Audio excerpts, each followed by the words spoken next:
recording. Hi there, my name is Renee Hobbs and welcome to a Media Smart webinar. Today's date is Tuesday, March 1st, and I am here with some amazing colleagues and friends, and we're here to talk about creativity and media production. I am really delighted to introduce you to Zoey Wang, who's our presenter this evening. And I'm also delighted that April Leach and Lisa Freesome and Carla and Jonathan and Joe from Brazil. Wow. Yeah, baby. Awesome. Nice to see you. We're so glad you're here. So why don't we, before we begin, let's go around the room. We're gathered together to talk about creativity and media production because we all have interests in that topic. April, why don't we start with you? Can you introduce yourself to the group and tell us a little bit about your interests in creativity and media production? I am a literacy coach, and I do professional development at a charter high school in South Florida, United States, for Brazil. And I'm very fascinated in having students create demonstrations of understanding and inviting formerly considered non-academic skills into their academic learning processes. And by inviting that creativity in, I found that students with so-called disabilities become students with great abilities. So I'm interested in how I can shepherd this process throughout the school. Cool. Thanks for sharing. Neato, I see the connection. Lisa, can you introduce yourself and tell us a little bit about why you're here? Sure. So I am really interested in this talk because I've been a part of this 5-hour media production challenge over a number of years. So I would like to have some reflection about what we've experienced, and I would like to hear what Zoey thinks about it because her perspective is unique. She's looking from the point of view of creativity, and that's why I'm really happy to be here today. We're glad you're here. Carla, will you introduce yourself and tell us about your interest in creativity and media production? I'm Carla Carter. I've taught media to all ages, as young as kindergarten and, at the college level. Right now I'm working on like a pet project where this past summer I taught a group of high school students how to go through the phases of documentary production. And it's a year-long program where they're actually documenting the history of their neighborhood. It's this small town in Ohio. It's a predominantly historically black neighborhood. So they're currently finishing up production, and I'm doing most of the editing. I'm showing them like cuts back and forth, but I'm just really interested in other methods that other scholars have used to reach high school students. And as I'm finishing this project, I plan on having a huge screening in June that I'm in the midst of planning as well, where we're going to showcase it to the community. And it's crazy. I'm spending more time playing the screen than I did like my own wedding. So I'm really excited about it. So I'm just interested to hear other tips from people who do similar things with youth and media. Cool. Thanks so much. We're glad you're here. Jonathan, I know you have lots of interest in creativity and media production. Can you introduce yourself to our webinar participants and our viewers who are watching the recording? So hi, I'm Jonathan Yonti Friesem. So I've been teaching media production for like 18 years. And I always looked at it as artistic and learning opportunity. And so the creative part is always a struggle, like as a teacher, because what are you supposed to do? Like, are you going to teach them? Are you going to let them to be creative? And is creative mean that they won't follow the rules of what you just asked them to do? So it's a tricky question. And I'm also excited that Zoey is taking this research that we've been working on for 3 years already and take it to the next level. So I'm really excited about this talk and looking forward to the research. Wonderful. Thank you so much for joining us tonight. I am delighted to see Joe. in the audience, all the way from Brazil. Joe, we're glad you're here. Can you tell us a little bit about your interest in creativity and media production as you introduce yourself to our group and to the people who are watching the recording?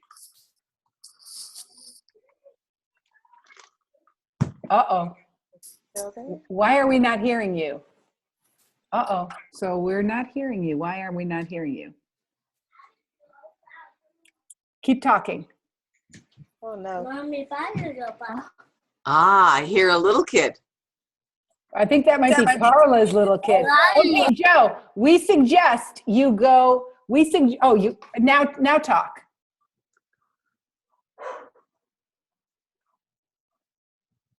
No. Okay, so Joe, I suggest you do this. Click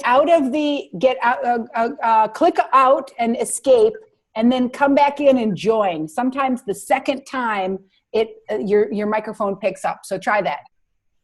Okay, he's going to try that. Okay, cool. So Zoe, we're gonna turn it over to you now, Zoe, for a presentation. I think what we're going to try to do is Zoe's going to talk for about 20 minutes, 25 minutes. We're going to do a little screening and discussion, and then we'll have a half an hour time for real dialogue. Take it away, Zoe. Okay. Hello, everyone. My name is Zoey Wang. I am a doctoral student at University of Rhode Island and Rhode Island College. I'm also a labster, a researcher at the Media Education Lab. I am very honored to have this opportunity to present you my talk, and I would really appreciate that you're giving me your ideas and advices on this study. So today I'm going to talk about one of the most fascinating human capacity, which is creativity, in association with a 5-hour media production challenge. So here is what I'm going to do. So first of all, I'm going to talk about a 4-hour student film workshop that I did back in November. I want to share with you my experience as a teacher or as an instructor. And second, I want to talk to you through a proposed research on creativity for Give Me 5, a student film lab coming up in this March. And then we're going to do a little exercise and see if the proposed method is going to work, or I would love to hear your thoughts on that. And then, so I would love to hear your feedback. And so to start, I want to give you a little bit of background about the Give Me 5 in case you don't know about it.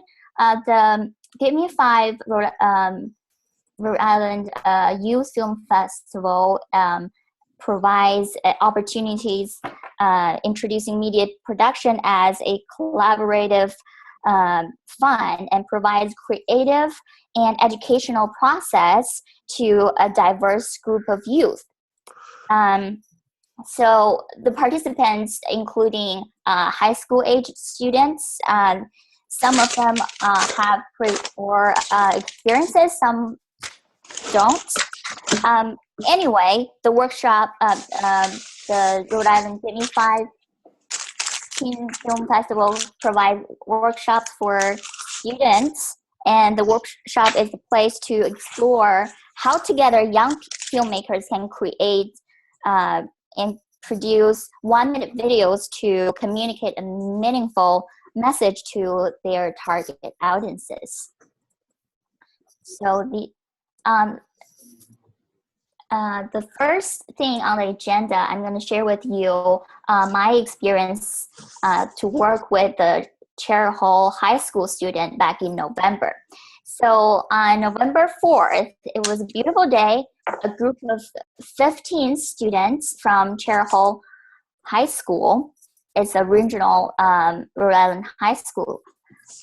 15 students came to University of Rhode Island Kingston campus to do and 3 teachers as well, to do a 4-hour student film workshop.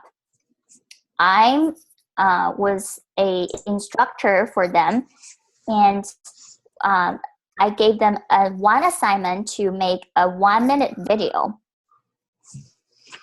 that has to meet one requirement. Oops, that's a little. To start with my workshop, I introduced one of the very unique and yet very unconventional film technique, which is a oneer.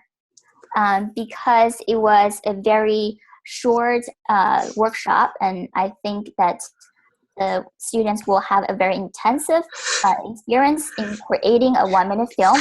So I thought by introducing the film technique oneer will interest them very much, and it also can give them a very creative space.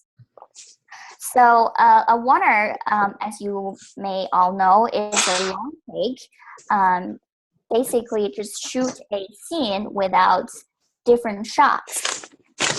And I introduced this film technique, and then I showed them a collection of very classic film clips.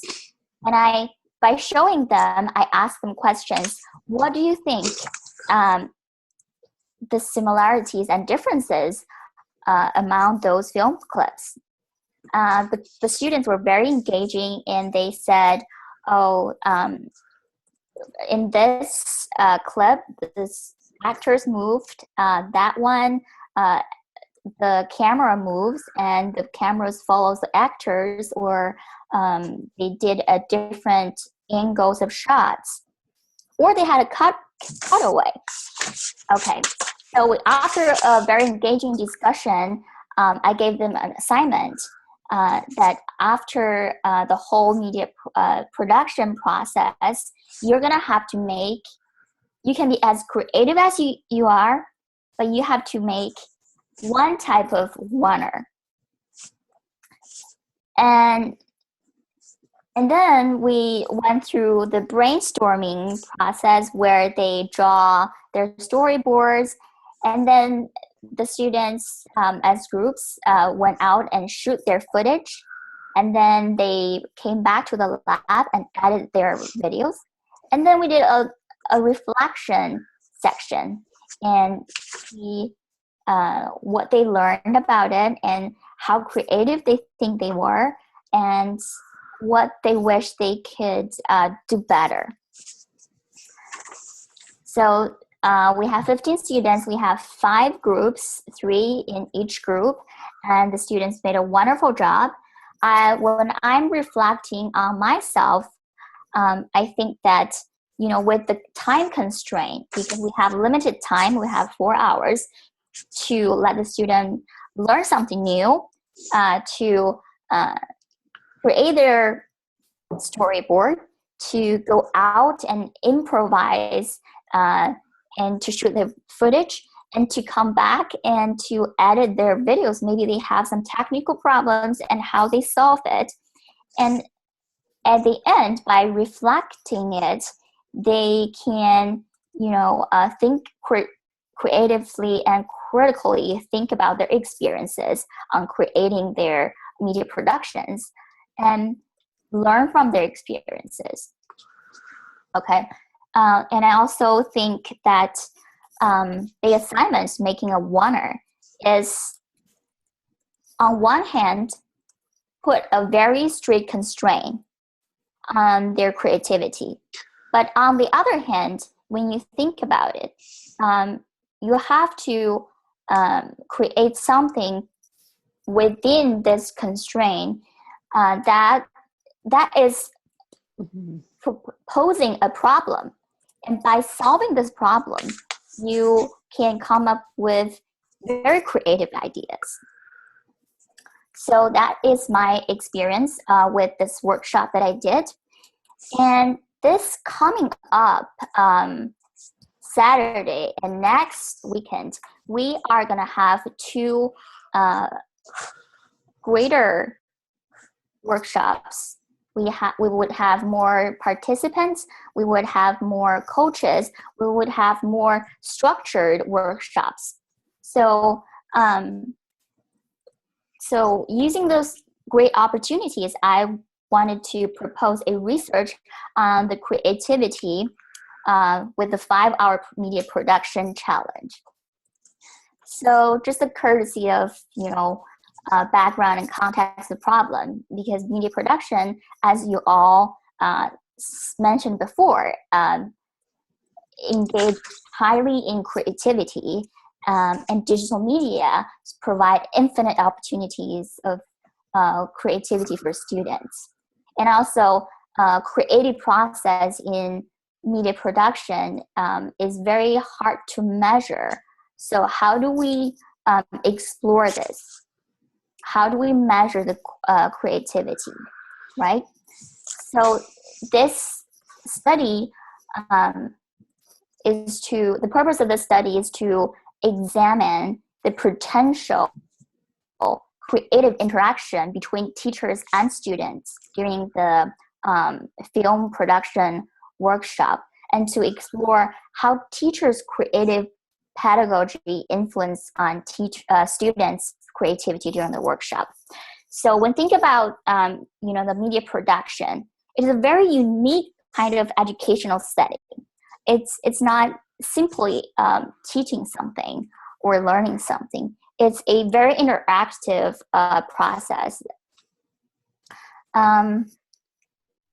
So it will be very interesting to explore the creative interaction between the teachers and the students, and see what kind of impact does the teacher's creativity have on the students, and what kind of pedagogy that the teacher can implement in their teaching to kind of motivate the student, to inspire the students, right? And, by exploring creativity as a social and interactive process that helps media educators formulate their instructions and further encourage more creativity in education. So the theoretical framework that I am incorporate with, I'm informed by Vygotsky theory of creativity. So Vygotsky, as we all know, that he is focused on the social, cultural, and historical perspective of all things, educational, psychological, and and creativity as well. So he claimed that creativity is not only an individual process, but it's also a social process. The process of creativity transforms the creator through their personal experience and the others, who are in their community, and through the impact of the new knowledge and innovative artifact have on culture. And the creative activity involves sharing emotions and powerfully negotiated meaning making. And it is a socialization of the known and the new. So informed by Vygotsky's, social and interactive theory of creativity, I'm very interested in how the interaction between teachers and students have impact on creativity, both teachers and students. And also thinking about the uniqueness of media production, which involves, brainstorming, there are a lot of imaginations going on and shooting, and there might be some improvisations, and also all those activities. How can teachers interact with their students and maximize the creativity during their media production, teaching, or coaching process. One thing that the one thing came to my mind is that the interaction, the one of those very unique activities happens in students and teachers interaction is asking questions. So, and find out that there are studies about use of questions and questioning are very highly associated with students' learning and academic performances in science, social science, as well as in art education. And on evaluating questions, the behaviors of questioning and the nature of question are very often associated with the cognitive level.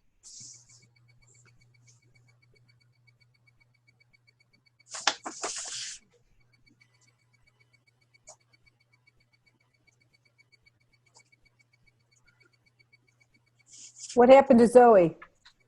Zoe, where are you? Zoe. We lost her in mid-sentence. What's up with that? Holy shamoly. Uh-oh. This is not good. Okay, well, what? Aha! Is she back? No, she's not back. Well, why don't we until Zoe returns, why don't we why don't we have a little discussion about what we've learned so far from Zoe's talk? What was noteworthy to you in what you just learned while we're waiting for Zoe to come back? She's working on it, by the way. So, okay. Here she is. Here's Zoe's back. Oh, I'm so sorry. It's okay. You are back now. So where you left us, where we lost you was asking questions is highly associated with student learning and academic performance in science and art education. Right. Okay. And also, by evaluating the questions and the behaviors of asking questions, and we can see the nature of questions that being asked is associated with cognitive levels. Okay. And then furthermore, questioning behaviors involves in creative activities such as problem solving, decision making, critical thinking, divergent thinking, or creative thinking in general. Okay. So having been informed by those studies, and we want to be able to answer the following two research questions in this study. I wanted to be able to answer what type of questions do teachers and students ask during the media production process? And what are the relationships between these questions that are being asked and the creative process of media production? And for this study, we'll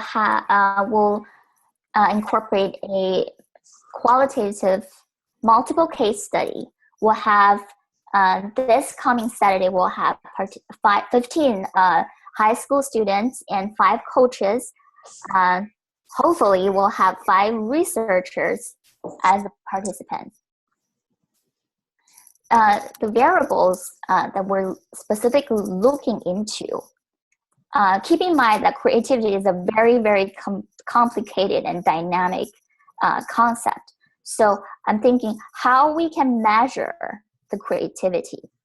And by associating with the questions that are being asked during the media production process, I want to specifically look into the number of questions that are being asked by the teachers and the students, and the nature of questions. What type of question are they asking? Are they asking irrelevant questions, or are they asking very inspirational or kind of eye-opening questions, right? And And in addition, I want to ask, are those variables are have relationship with each other, are affected by each other, and how are how they influence the creative media production process? Okay, is that the more questions are being asked, the more creative this process is, or the more open-ended or the more proactive questions are being asked, the more creative the process are? So those are the things that I want to look into.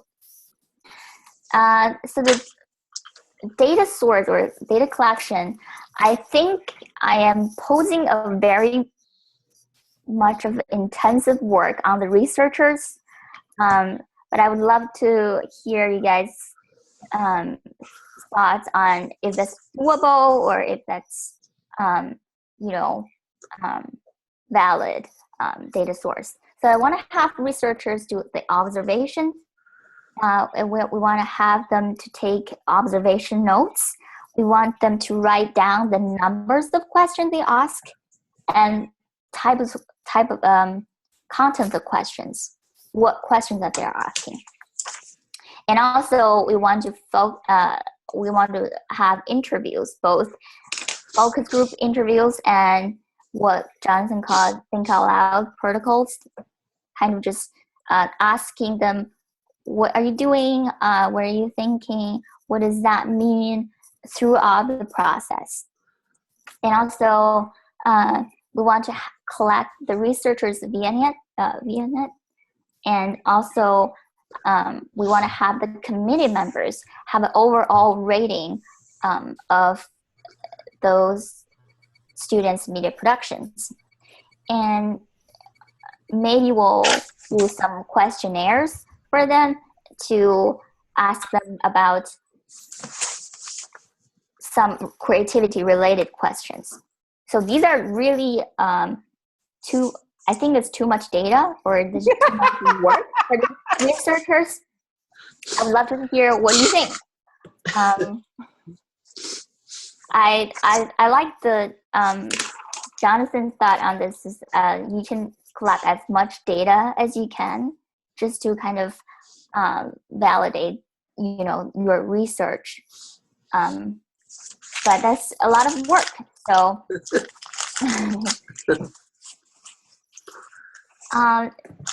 so based on Torrance and Hassan's study, they one of the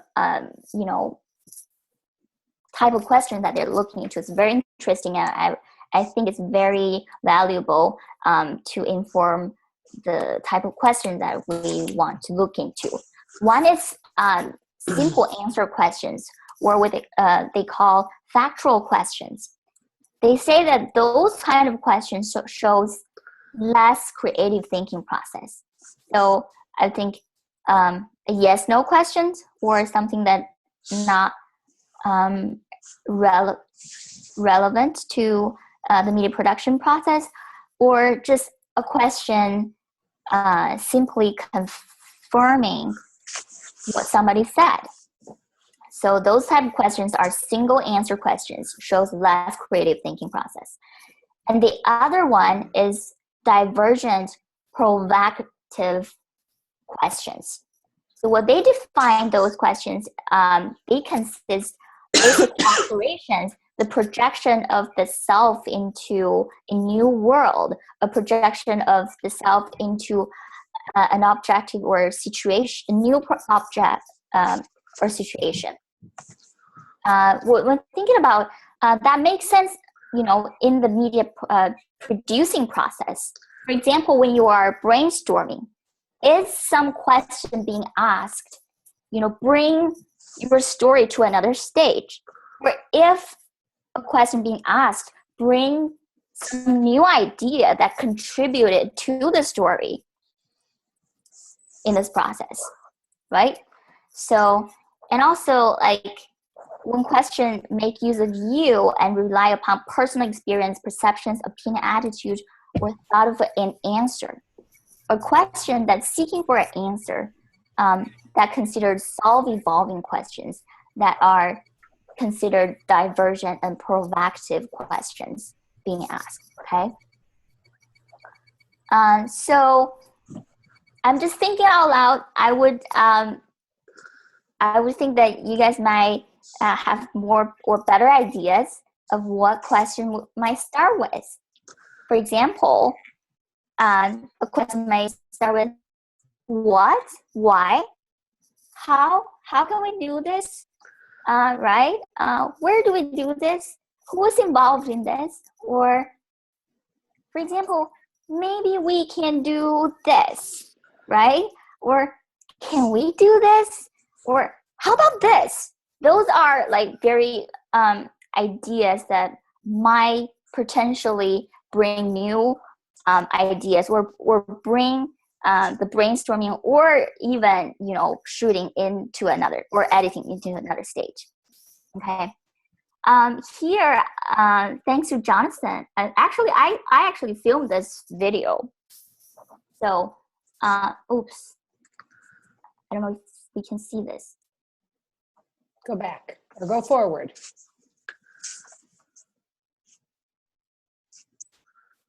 Here's a video that we taped. I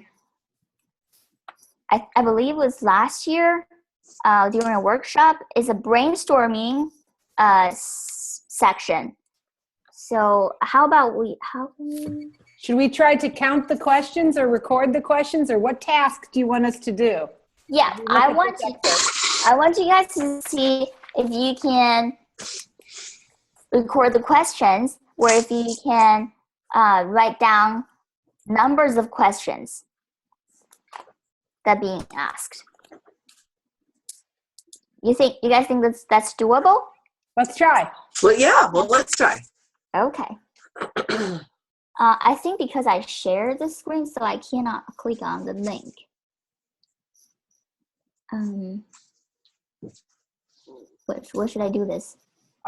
See if you can play it from outside of the PowerPoint. Okay. We have it on YouTube, so maybe, if you want to try, Renee, to use your... You have it on whose YouTube? My YouTube. So I'll just Okay. send you the link. It's unlisted. Put it in the chat. Okay. What we could do is we could watch it in the chat. Pop it in the chat, and everybody can watch it. It won't cause as much bandwidth nightmare. Okay, wait a second. And then we'll have our discussion after we watch it. So you want us to record the number and types of questions as we watch a short sequence of high school student brainstorming. Right. Jonathan, so can you guys see my screen? Oh, good. It's in the chat. I have this YouTube video open. Can you guys see my? No, all we're seeing right now is your PowerPoint. So what you could do is stop sharing your screen. Okay. And then tell us. Oh, there it is. There it is. How about now? Okay, that looks good. Okay, are you guys ready? Wait a minute. It's 14 minutes. Low, too long. Yes. So I would think we should narrow down to a little bit less than. Let's watch the first 3 minutes. Yep. Okay. Ready, set, go. The next step we want to do. Sound up. Story. The good thing to do is condense down to one sentence. So, what is our plot?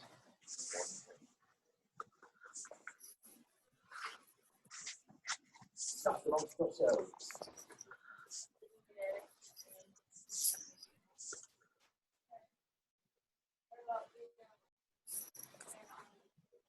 Remember beginning, middle, and end.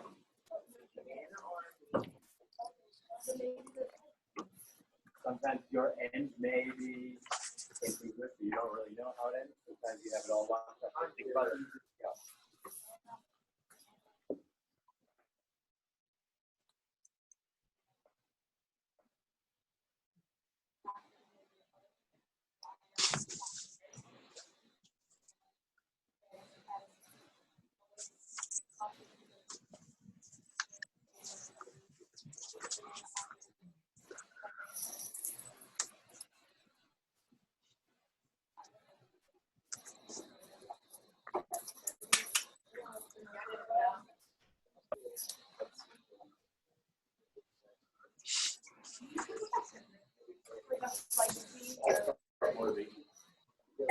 Why the bananas are uprising?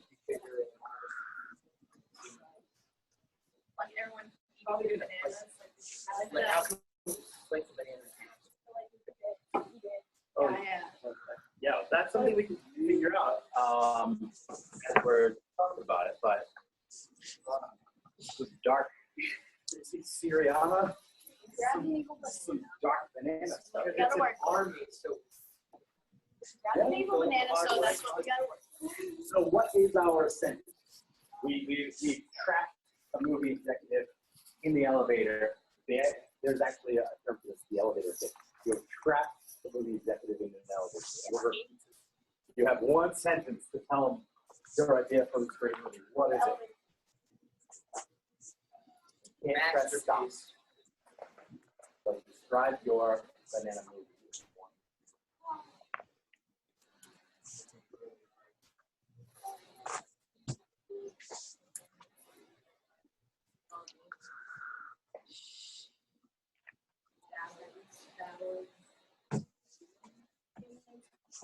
Oh, bananas tried. Why the bananas try to kill us? Why? One second. Why? Yeah. Well, that's something we'll flesh out right now. Just the general statement of what Maybe not the army. Okay, so Evil banana tries to kill us. Yeah. Okay, now time's up. 3 minutes. Okay. So what do you guys get? Okay. One thing I noticed, and I saw that I was in the room, so I have additional insight there because I saw myself sitting at the back of the room, seeing this for the second time, right? Yeah. Having been in the room, is the teacher asks, what is our plot? And then the teacher asks, why are the bananas uprising? And then the teacher comes back to the, what is our one sentence summary?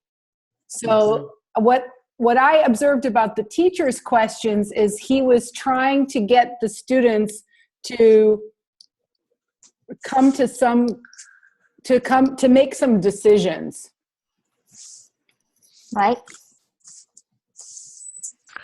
I mean, the sound was kind of tricky, but for me was what the coach was asking was what and how questions. When what I heard, the maximum I could hear from the kids was a lot of maybe. Yeah. The Why? language Maybe. of the kids were different than the language of the coach, that they were kind of like testing it. And I think culturally kind of between themselves, maybe is less risky. Like maybe make it that you can reject, but it's okay. I'm not imposing. I'm just like suggesting. And I think, again, it was something, I'm adding something of the context, which was not in the video, which we observed in this research last year, that there was a big difference in the collaboration between the kids in Kingston and the kids in Providence. So the language was very different and the interaction between the kids. So that's my take. Thank you. April, what did you notice? I was keeping score, and my total for the teacher was 6 questions, and it wasn't until about the last 15 seconds that I was hearing the students question at all. So my sense is that they needed to get to a safety zone and have that time for processing before they were even ready to dare to question. Fascinating. Fascinating. I love about it is the time matters and teachers or student matters. That was yeah. Nice. Carla, what did you notice about this clip? I noticed more of the teachers' questions, and it was hard to hear what the students were asking, but I definitely heard one student say something like, what about, and that was like earlier in the video, but I couldn't hear the rest of what they said, but I definitely heard a student questioning something, so I don't know if that's as beneficial, but that's something that stood out that they were beginning to question. Yeah. But then, like I said, the audio made it difficult to hear what the actual question was. Yeah. What question? Yeah. Nice. Joe, what did you notice about the questions or about the clip that we viewed? Oh, we still have a sound problem. We can't hear him. Darn. Lisa, we move to you. What did you notice about this clip? Well, I was thinking that with creativity sometimes produces a lot of uncertainty because students have had so many suggestions, all these maybes that they had. So it's a tricky part. I was thinking about the balance between students do want the space for creativity, but when you give them the space, they are sometimes lost and they cannot find where they're going with it. So that's what I was thinking about. Wow. Zoe, back to you. Okay, I find it's very hard to capture both the question and the numbers and the teacher and the students and type of questions. So I think that was really hard work to do. And also I think, the one thing that all of you have mentioned is either the question asking is tricky, or it depending on how the teacher structure his or her lectures is important to this whole process. And that's exactly I think what I'm looking for is the creative interaction. Think about the interaction is the action back and forth. So there are a lot of uncertainty, of course. And I wonder how you guys think about just to capture the question, the type of question, or what type of question that they're asking, or kind of categorize questions like start with what about, what if, or... I think it would be very hard to analyze while observing. Right. I think I could imagine in a stream of consciousness way, like writing down the questions. But I think I would have to study my list to then start to think about the categories or the types. I am really intrigued about this idea of provisional questions like maybe or what if or what about, because I definitely think that's part of a creative process. That's the yes and thinking of improvisation. But I'm not sure you can ask the observer to analyze the questions. I think you can ask the observer to write them down and maybe indicate with like a T or a S. I was trying to do that and I was like, I didn't always label who asked whose question was that. Right. I was trying to code too. And Zoe, something I would just like to point out, because I observe so many teachers, is that it might have been because the camera was rolling, but the teacher was not using the invaluable pedagogical strategy of wait time. It was almost as that there was this constant questioning trying to elicit student response, when sometimes it's okay, and it sets a model for the students that the teacher can just pause and everyone can think about the question in order to formulate a response, whether it's a question or not. So there might need to be a little bit of coaching on the teacher's part, that they don't need to pepper the lesson with questions, but sort of use them more judiciously. It's just a thought. Very good point, April. Thank you so much. And I do think that, this part is one of the groups that we're having. We're just looking at one group and with one coach. I was wondering if other coaches have different approach of of questioning. And by comparing them and analyze the questions they're asking, is that going to be helpful for our exploration of creativity? So are you asking, is it fair to compare teacher A's questions with teacher B's or teacher C questions? Is that what you're wondering? Is it fair to compare teachers' questions across their different groups? Is it fair, and is that helpful for us to understand? Mm-hmm. What are your thoughts on this? Zoe, do me a favor, turn off the PowerPoint slide so now we can see each other as we answer this great question. So what do you think about this, a very interesting question that Zoe has raised about comparing teachers and the way they use questions? Is that a good thing to do, or what are the challenges of that? Because I'm thinking myself, I teach a lot of different classes during the semester, not also different age groups, and I teach differently depending on the specific class and makeup of the students, how engaging they are. So I may ask different types of questions depending on the type of students I'm working with. So even myself, if you were to compare me between different classes, you may get a different set of questions. Good point. So you would say no, that actually you will adapt your questioning technique to the kids in the room.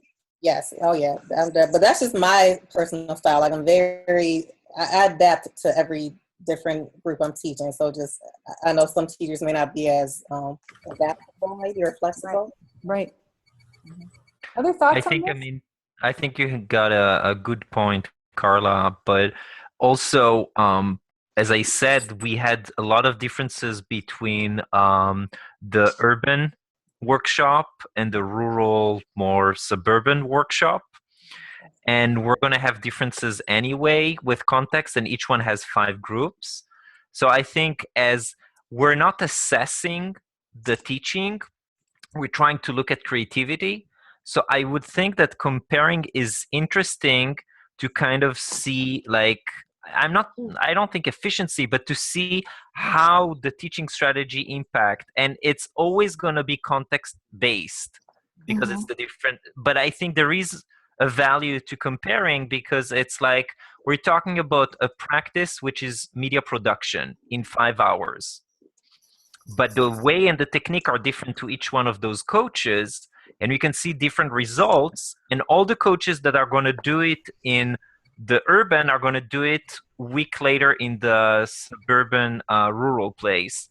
And we can actually see if they change their methodology and compare not 5 coaches to each other, but 10 coaches kind of like across this like week. So I would think that there is a value, but it depends on, what kind of data we'll have. But I think in general, I would be for comparing. Well, so one thing you said, will we be able to compare a teacher working, in both cases, the teachers don't know the kids, right? Mm-hmm, right. So a teacher working in Providence one week and in Kingston the next week, we could see the same teacher twice. Yes. Which would then allow us to get at Carla's point about the idea that teachers will adapt to the particular kids who are in the room, right? Yeah. One level is we compare different teachers, and another level is compare same teacher different times. Groups. So I would think that would be interesting to compare. Yeah, my experience, I having watched teachers and tried to measure their questioning, I am fascinated at the idea that some questions have a right answer, and the teacher asks the question with a right answer in mind. I mean, we can see this even in what we just looked at, right? Right. He was looking for a right answer. Whereas other times teachers ask questions to kind of open kids up. And so I would be really interested in like the ratio of questions. Do your questions open up possibility, or do they focus? Probably both are useful, right? Yeah, that reminds me that Torrance is saying about a question that looking for an answer, or a question looking for a thought or a thinking. That is a very interesting point. Thank you. What other thoughts do you have about this? Is this a useful, what are the problems with this methodology, or the limitations of counting questions from students and teachers as a way to measure creative process? What are the limitations of this model, do you think? What I'm thinking of is just thinking about questions that students may ask in terms of creativity. A lot of times when I'm working with students, they'll ask more like permissive type of questions, like the can we, should we, is this right, is that, and I don't like those questions within one media. I like questions where like, how can I do this, or what is a way, to achieve whatever creative process they're doing. So comparing those types of questions, I think would just be something I'm interested in as well, just in terms of, I hate when students ask, is this right, or does it have to be like this? Those are a little bit different, and to me, those are questions that actually restrict creativity in some cases. So that would be interesting to just compare those types of questions, I think. Yeah, interesting point about student permission asking questions. I was know, like, Yeah. Interesting. I think all of those we can code into different types of questions, like permission type of question, or question looking for an answer, or question looking for a thinking process. I think those are all can be incorporated to the coding scams. Yeah, fascinating. Mm-hmm. Fascinating. So I think in a way, Zoe, this idea of thinking about the most common questions you can imagine might be worth another, we have about 5 more minutes. It might be interesting to think about, we've identified different types of questions teachers might ask. We've identified one type of question students might ask, which is permission questions. Can we describe or imagine other types of questions students might ask, and whether they're meaningful in the creative process? Besides permission asking questions. Well, there will be technology questions, which is also a low level, but not necessarily.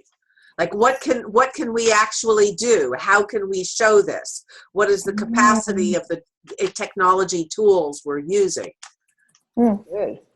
And those don't have to be low-level questions, as you point out. So those are really questions about possibility. I like this idea of thinking about permission versus possibility, right?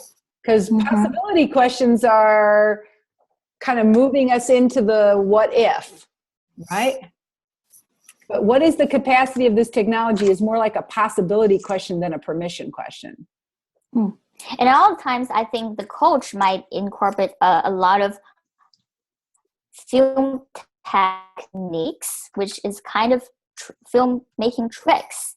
And, by asking, how do we do this? But like, you know what I mean? Like sometimes students might think of, it might involve divergent thinking. Right. So it looks this way. Can we do this way to make it look that way, right? So that was very interesting. Yeah. Right. What I like about this research plan is whatever you discover should advance our thinking about the very many ways, the very many good ways that teachers support the creative process during the brainstorming, during the production itself, and during the editing. Because I do think that there might be different kinds of ways that questions and questioning come into those different stages of the production process. Like you're asking different questions when you're editing, right, than when you're brainstorming. And I feel like even just to have a sense of the flow of questions during the day, from pre-production to production to post-production, even that will add new knowledge, I think. And we might be able to see how students and teachers relationship goals in terms of asking questions, in terms of asking Ooh, I like more that. creative questions, you know, when they have their relationship built up and have their, you know, social environment built up. Are you thinking that the questions will get better as they get more intimate and trusting in the context of working together? We're more courageous, maybe. Cool. Okay, so well, we've come to the end of our hour. I would like to give Zoey Wang, our presenter for this evening, a round of applause. Yay! Virtual applause.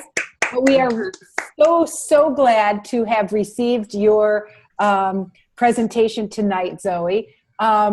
So I want to thank those of you who are able to join us live. That's Frank and Lisa and Joe from Brazil and Yanti and April and Carla from Texas. I'm Renee Hobbs. Our next Media Smart webinar is scheduled for March 28th. I'm going to be talking about Mind Over Media, critically analyzing propaganda. Thank you for joining us for this webinar tonight. And Zoey, thanks again for leading us through a great conversation. Thank you so much. Zoey. Great thought. Thank you. Bye-bye. Good night. Good night.